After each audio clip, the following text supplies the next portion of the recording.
What's going on? Welcome back. It's the Boxing Addicts. We're back at it again.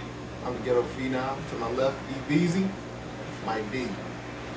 We're here to talk about coming up real soon. Actually, tomorrow we got a big fight, biggest fight at least of the month. We got Antonio Margarito going up against Shane Mosley at welterweight.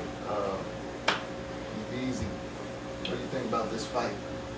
Well, I'm stuck on my, I'm stuck on trying to figure out a pick at this point. I can't help but think that Margarito is going to stop him, but Mosley has never been stopped, so it's hard to pick somebody to knock him out. But you look at the type of fighter Margarito is and the type of fighters Mosley has problems with, it could be a night that Mosley gets the KO, or that Margarito gets the KO.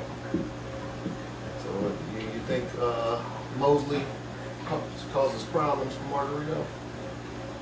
I don't think he causes any problems for Margarito that Margarito can't handle.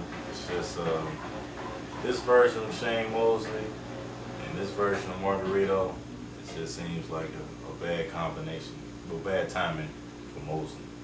I think Margarito's probably in his prime. I think Mosley's probably more on the downside. Mosley probably will hear the final bell, but on the same note, it wouldn't surprise me if he did. Yeah, I mean, Shane, he's shown enough of a chin and enough, I guess, ring savvy to where if he gets hurt, he knows when to retreat. He's still quick enough to where he'll be able to retreat when he gets in trouble enough.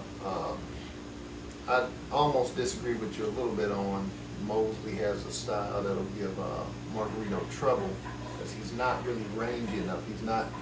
Margarito's had trouble with bigger men, whether it be taller or just, when he moved up to 154 and had a little trouble.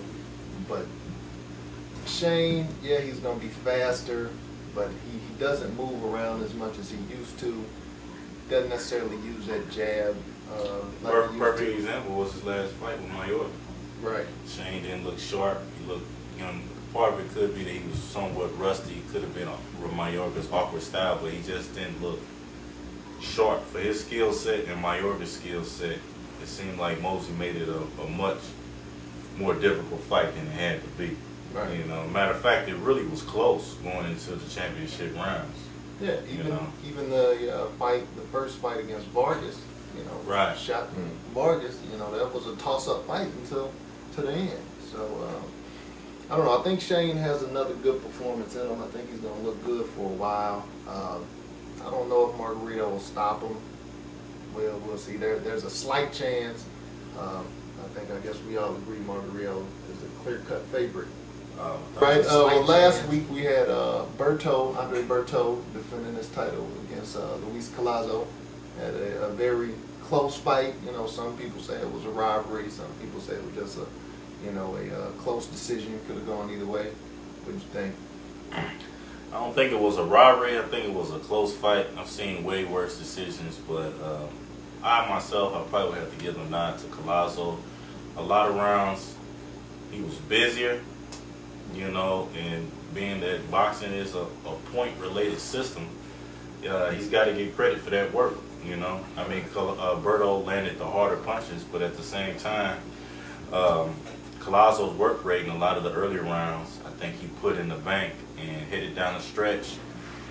You add in the point deduction he had, yeah, I think probably Collazo has a good argument in saying that, it should have been a winner. Speaking about that point deduction, I mean, what do you guys think? Was it a little premature? Should he maybe gotten another warning, or what do you think about that point deduction?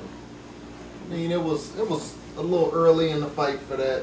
He had given him a couple of warnings, but that type of fight, both of them were, it's just a lot of infight going on. So it's a lot of clutching and holding by both guys. So I think to penalize him, at that point of the fight, I didn't like it. Right. With that point deduction, I thought Collazo definitely won. I thought he did a little more. He was a little more crisp. Berto, fought a good fight. It could have gone either way. But I thought Collazo probably deserved it. I think we saw a, you know, an occurrence where the younger, more exciting guy with the bigger future, you know, gets that close nod based on his future as opposed to, you know. Well, yeah, with Collazo too. So he just might be that guy who really, you know, yeah, we saw with Hatton. It's like the welterweight Glen Johnson. Man. Yeah. Collazo showed a hell of a chin in that fight. I mean, he got hit clean and solid, and you know he walked through all of that. So I was impressed by Collazo. So what next? For who? Berto?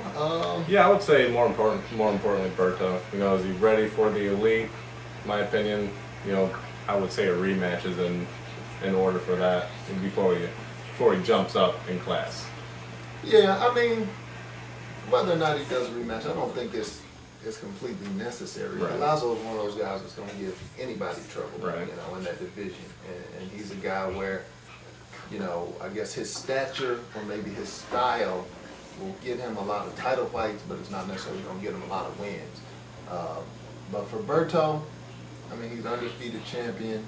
You know, I think he's good enough, if nothing else, to compete with the top guys. You know, I think he can beat some of them. So I say go ahead and try to unify, try to get that money while he's young and strong, and you know. That Margarito. So based on how close the bout was, what do you think the next step for Berto is? Do you think he goes?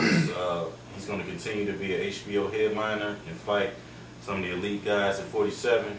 Or do you think he goes back to kind of being baby with some of the more, you know, easier guys towards the bottom of the ranks?